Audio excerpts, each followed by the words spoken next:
Hi, this is Brian. Welcome to Philosopher's Notes TV. Today we've got Eckhart Tolle's Power of Now. As always, great book, 6-page PDF Philosopher's Note. I've got about a dozen big ideas, and let's jump into several now.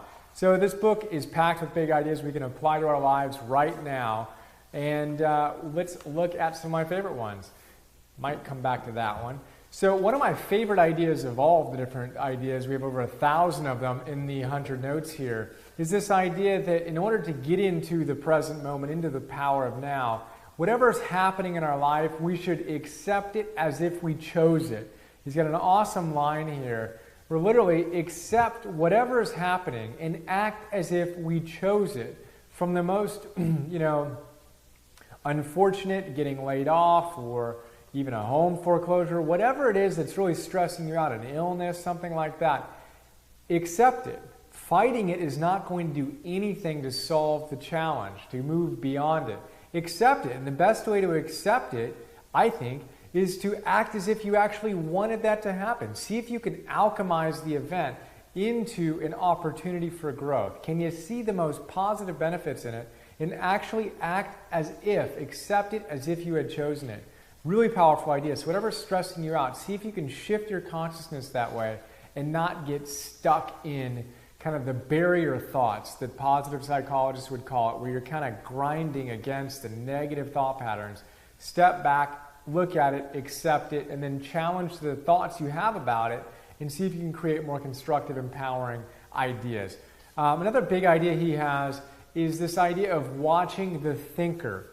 Right? So we're constantly thinking. And the mind can be a very powerful tool when connected to, our highest selves. But when it's just rattling around and the monkey is swinging from vine to vine to vine, or little gremlins, as I like to say, are running around, we get in trouble. So his idea here of watching the thinker and actually seeing the thinking mind, and realize that the part of you that can see the thinking mind, that's much closer to your actual essence, right? That's who you really are. You're not that fleeting thought and that fleeting thought and that fleeting thought.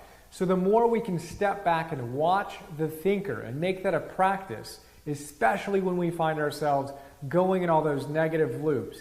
Typically we make ourselves nauseous through anxiety and overwhelm with the same thoughts going. And if we could simply step back and have the presence to see it, to watch the thinker, it's a really big practice, I think, that you get a lot of benefit out of. As you know, if you've read the book, it talks about our pain bodies. I'm not going to go into detail on that, but this basic idea that we store up a lot of our suffering. Everyone does. And it's their pain body. It's like we walk around with this pain body that's energetically emanating around us. And you know what it's like. If you walk around different people, you walk into a room and people are just really stressed, there's kind of like this vibration. A lot of that is the pain body being activated and kind of just coming at us, really. And he says we need to observe our own pain bodies. And we need to observe immediately when our pain bodies are coming into action, when they're coming into play. And we can know they're getting going by simple things like we're getting angry, we're getting frustrated, we're starting to get depressed. Any of these negative experiences, he says, are the pain body coming up. And we want to notice it immediately when it starts arising, and we want to stop it. Pema Chodron has a great story as well. She says, whenever you find yourself feeling any of those negative emotions, notice it. Again, this awareness, this consciousness that isn't just the experience. See it, and then break the habit. Do not allow it to continue. Do not allow it to continue to groove its pattern into your consciousness. And she says, do whatever you need to do.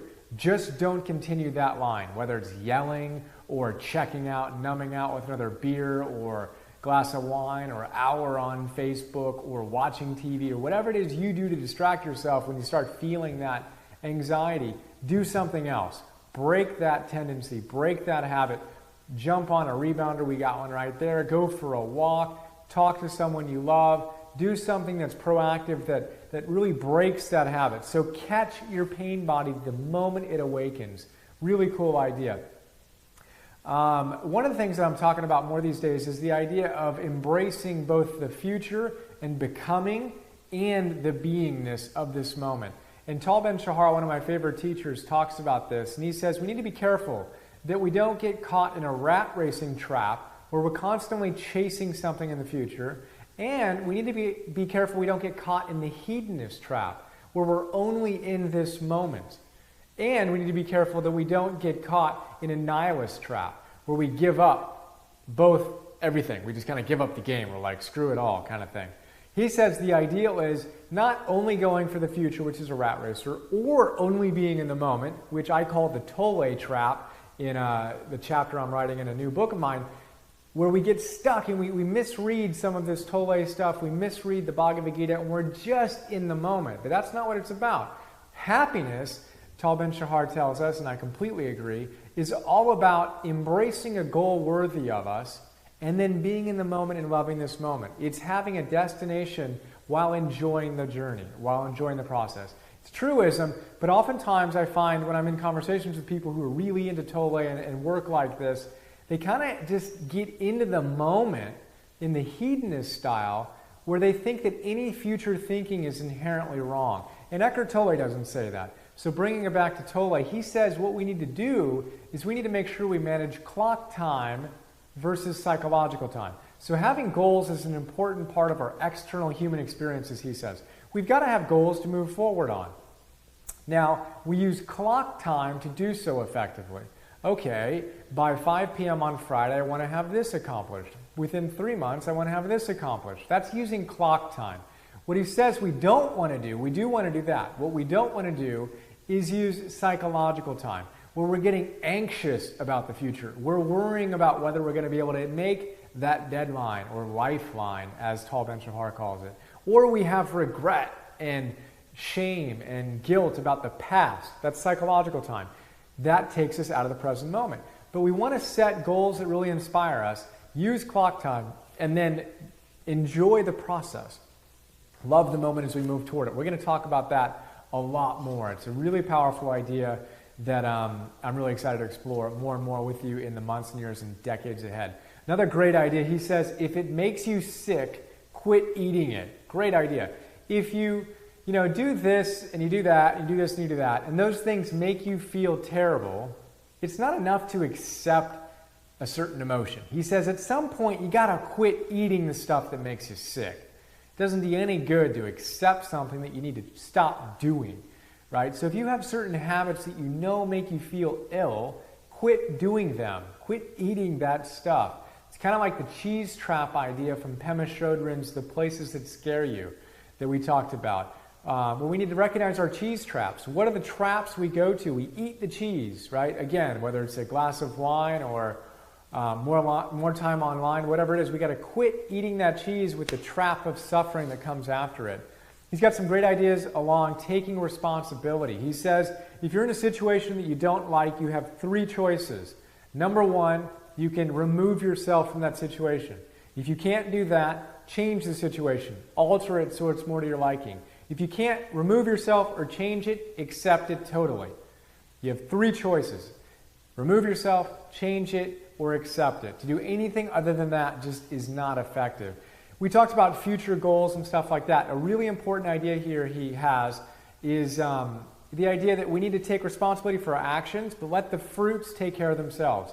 The fruits, the income we make, the fame we might get, the power we might accumulate as we expand in our consciousness and do what we're here to do, those things are byproducts. What we want to pay attention to and put all of our energy into is our actions. That's how we're able to hold goals and take the next step and enjoy the moment. But if we get caught up in the rat racer idea of wanting to get something, then we're going to be attached and we're going to suffer. We talk about that a lot. He's got some great quotes in here that are pretty powerful. And then the final idea here is he says, be an alchemist. Turn whatever's stressing you out into something positive. It's like the philosopher's stone. Basically could take base metal and turn it into gold. Well, that was a metaphor for our consciousness. Can we take a negative experience, accept it, love it, and be able to alchemize it into something positive? Ultimately, that's what all this work is about, to go out and be able to transmute anything into a blissful experience. So there you go. Power of Now, super quickly. Hope you dug it. Look forward to sharing more with you soon. See ya.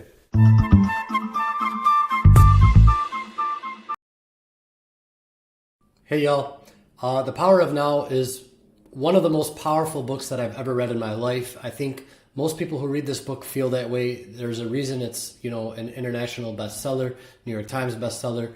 And here's what I want to say about this book. You do have to be ready for it. And what I mean by that is, there are some stretches of this book that can get dense, but if you are committed, if you are done suffering, you don't want to suffer anymore, you want to understand yourself better, you want to practice presence, you realize that you're often distracted around the people you love the most, you want to be present with the most. If you see those patterns in your life and you're ready to put an end to that suffering, then I think this book can be a doorway, an entry point into really going on that healing journey.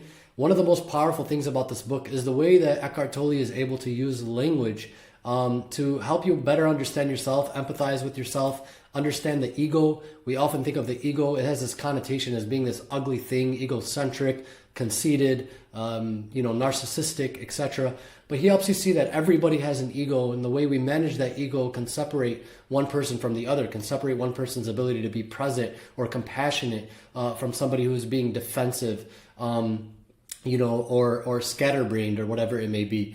So too many powerful concepts in this book to discuss, but suffice it to say that you're going to have some new language for understanding yourself and others, and some new tools for turning inwards to be present.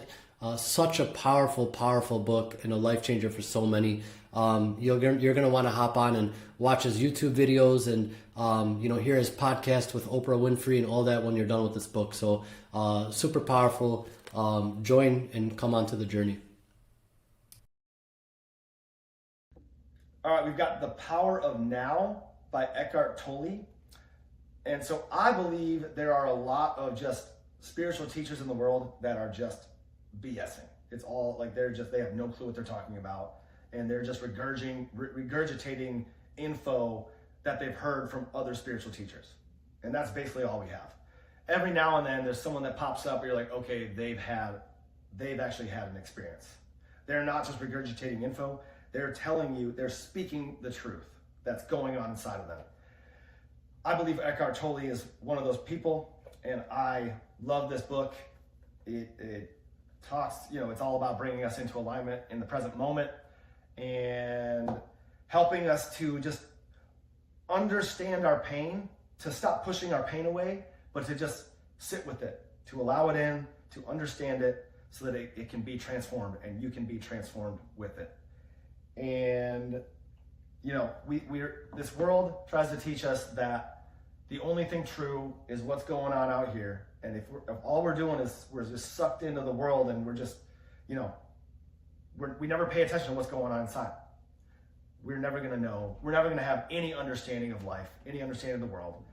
But when you allow yourself to go inside to understand yourself, everything outside changes. And why? Because in understanding yourself, you also understand others, and the world begins to make sense. And it doesn't mean that the world is just at peace or the world is amazing, but it's like, dude, you can be at peace in the midst of chaos around you because you understand it. So if you're new to spirituality, maybe you've never even read any sort of spiritual text, I highly recommend this book. But if you're someone who you're just looking for another book, this is it.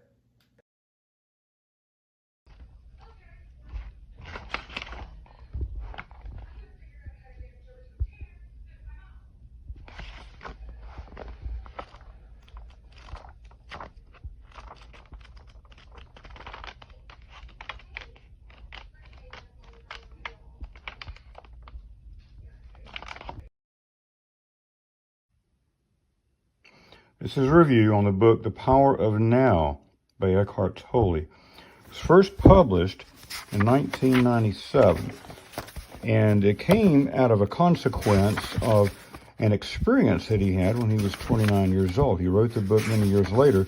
He had a profound spiritual awakening. Anyway, this book talks about all kinds of things.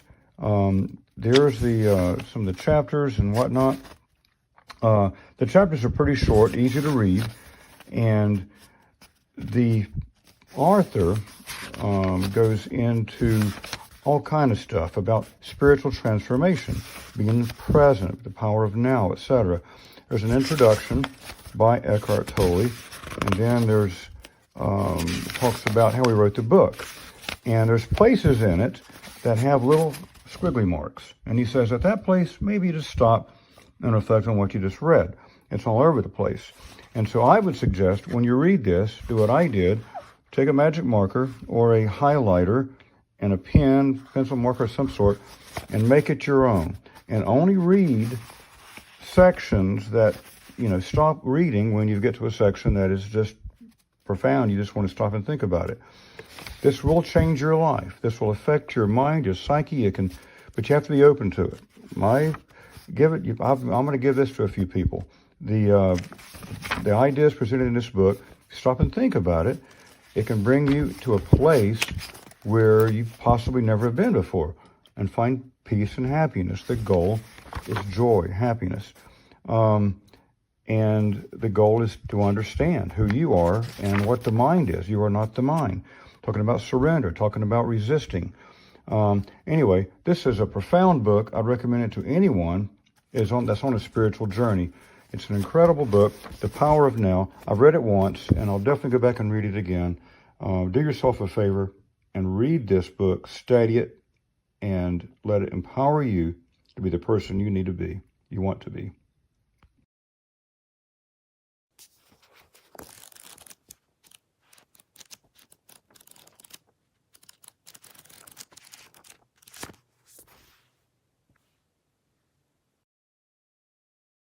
I've read The Power of Now about 3 times now, and while it has been one of the most transformative books I've ever read, there is one thing I think you should know before you actually get it. So first, this book is incredibly enlightening.